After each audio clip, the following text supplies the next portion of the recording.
পার্বত্য জেলা বান্দরবানে টানা বেশ কয়েকদিনের ভারী বর্ষণে জনজীবন অতিষ্ঠ হয়ে উঠেছে। প্লাবিত হয়ে পড়েছে প্রায় 20,000 পরিবার।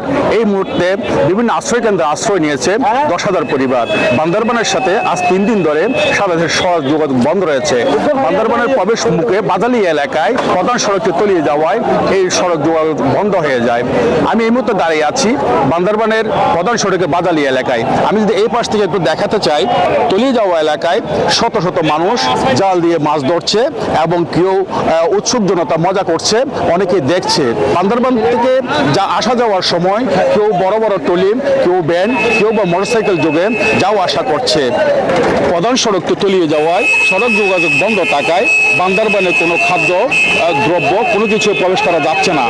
এই অবস্থায় একদিকে বন্যাতে মানুষ নগর জীবন অতিষ্ঠ হয়ে উঠেছে, অন্যদিকে খাবার দাবার সংকটে মানুষ ভুগছে। আমি এই মুহূর্তে স্থানীয় কয়েকজনের সাথে কথা বলতে চাই। আপনি কোথেকে আসছেন, কোথায় যাচ্ছেন? আমার বাড়ি হচ্ছে কেউচিয়া, এই 6 রেনের উত্তর সাতকানিয়া।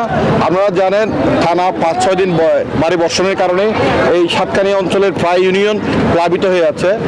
আজকে সকাল থেকে কিছু বৃষ্টি কম হওয়ার কারণে পানি নেমে যাওয়ার উপক্রম আমরা দেখতে পাচ্ছি। মাছ দেখতে আসছে, আমি এখনো মাছ পাই নাই, কিন্তু সব জায়গায় পানি তো দেখা যাচ্ছে, কিন্তু পরিস্থিতি তেমন ভালো না। ওয়েদারেও দেখা যাচ্ছে যে মানে খুব শোচনীয় অবস্থা আছে। যে বান্দরবন সড়কটি আছে হাট থেকে, এটা আরো উঁচা করতে হবে। এই রাস্তাটা কিন্তু অনেক নিচু।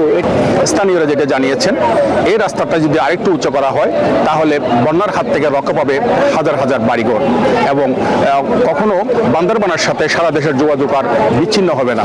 এই রাস্তাটি তুলে যাওয়ার ফলে যে করুণ দশা স্থানীয়রা পোহাতে হচ্ছে, তারা এই কষ্ট দুর্ভোগ থেকে পরিত্রাণ পেতে চান। HM সম্রাট, news 24, Satkania, Bajalia. Bashundhara public school and college 2026 শিক্ষাবর্ষে ভর্তি চলছে।